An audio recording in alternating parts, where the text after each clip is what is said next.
نحمده ونصلي ونسلم على رسوله الكريم اما بعد۔ جرابوں پر مسح کرنے اور اس کے جتنے بھی احکام نبی کریم صلی اللہ علیہ وسلم نے ہمیں تعلیم فرمائے ہیں، ان کے متعلق ہم نے اختصار سے پڑھا اور سنا۔ اللہ تعالیٰ سے دعا ہے کہ عمل کی بھی ہمیں توفیق عطا فرمائے۔ چند مسائل اسی سے ملتے جلتے جو زیادہ تر سردیوں میں بھی پیش آتے ہیں، ایک تو مسح کے حوالے سے اور دوسرا تیمم کے حوالے سے۔ جرابوں کے متعلق ایک یہ بات ذہن میں رکھنی چاہیے کہ مسجد میں آتے وقت ہم اس چیز کا اطمینان کر لیں کہ ہماری جرابیں صاف ہیں، ان میں سے کوئی بدبو وغیرہ نہیں آ رہی، کیونکہ مسجد میں جب انسان آتا ہے تو اسے پاک صاف ہو کر آنا چاہیے۔ نبی کریم صلی اللہ علیہ وسلم نے کچا لہسن اور پیاز کھا کر مسجد میں آنے سے اسی لیے منع فرمایا کہ آدمی کے منہ سے بو آتی ہے۔ آپ نے فرمایا کہ اس بو سے فرشتے تکلیف محسوس کرتے ہیں، اور جو جرابوں کی بو ہے وہ لہسن پیاز سے تو زیادہ خطرناک ہے۔ ہمیں صفائی ستھرائی کا یہ حکم بھی دیا گیا ہے کہ صفائی نصف ایمان ہے۔ بعض اوقات ہم خود وہ چیز محسوس نہیں کرتے جو دوسرے لوگ ہم سے محسوس کر رہے ہوتے ہیں۔ ہو سکتا ہے ہم نے ہفتہ بھر جرابیں پہنی ہو، ہمیں اس کی بو محسوس نہ ہو،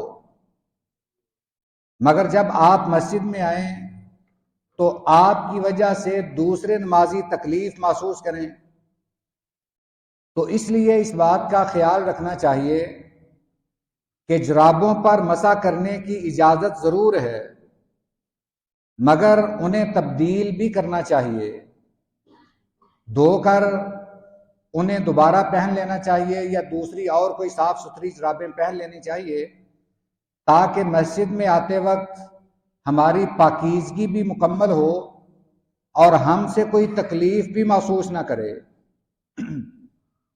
مسح کرتے وقت دوسری یہ بات مد نظر رہنی چاہیے کہ انسان مسح کرتے وقت مسح جرابوں کے اوپر والی سطح پر کیا جاتا ہے، تو کوشش کریں کہ بائیں ہاتھ سے یہ مسح کیا جائے، چونکہ ہم وضو میں جب پاؤں دھوتے ہیں تو اپنا بایاں ہاتھ استعمال کرتے ہیں، اس لیے کہ نبی کریم صلی اللہ علیہ وسلم کے فرمان کے مطابق جو بھی اچھا کام ہے وہ دائیں ہاتھ سے کرنا چاہیے۔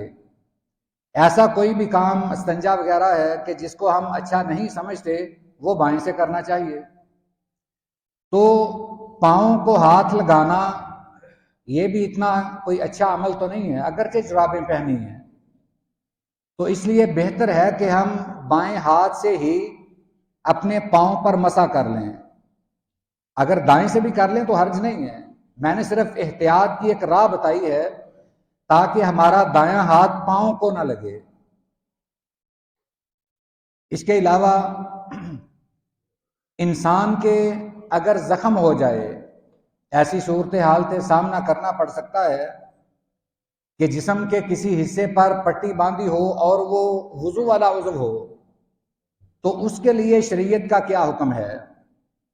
سیدنا جابر رضی اللہ تعالیٰ عنہ کی روایت امام ابو داود نے نقل کی ہے، اس کی سند بھی صحیح ہے۔ بیان کرتے ہیں کہ ہم ایک سفر میں تھے، ہمارے ایک ساتھی کو چوٹ لگ گئی، سر میں پتھر لگا، سر زخمی ہو گیا۔ اب وہ باقی اپنے ساتھیوں سے پوچھنے لگا کہ آیا میں تیمم کر سکتا ہوں، میرے لیے کیا حکم ہے؟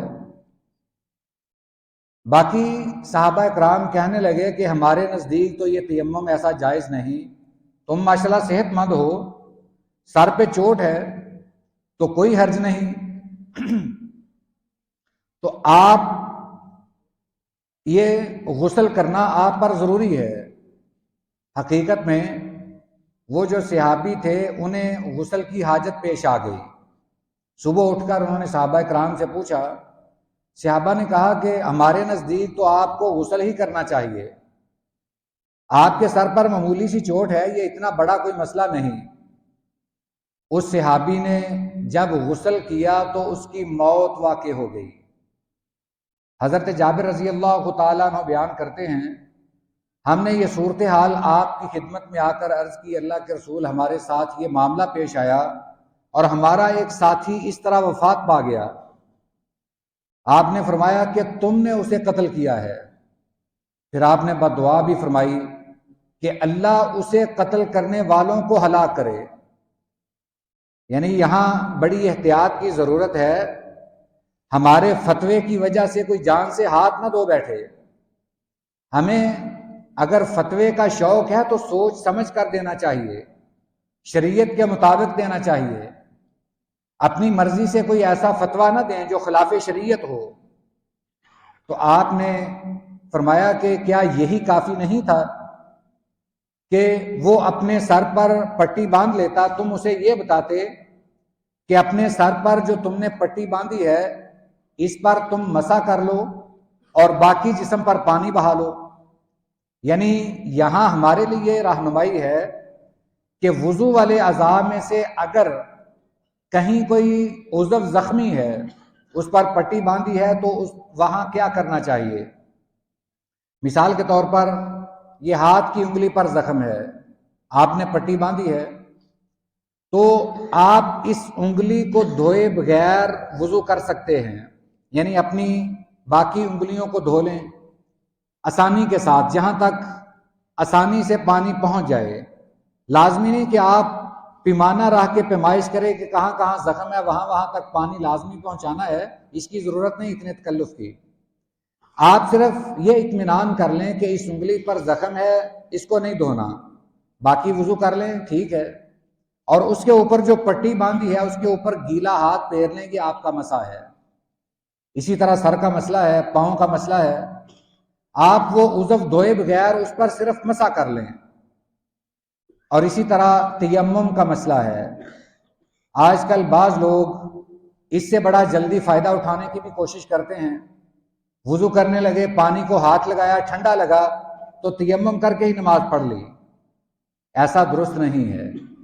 تیمم کی جو اجازت ہے وہ ایسے بندے کے لیے ہے جس کے پاس پانی نہ ہو یا کوئی بیمار ہو، اس کو وضو کرنے کی وجہ سے یا غسل کرنے کی وجہ سے تکلیف بڑھ سکتی ہے، تو ایسے آدمی کے لیے تیمم کرنا جائز ہے۔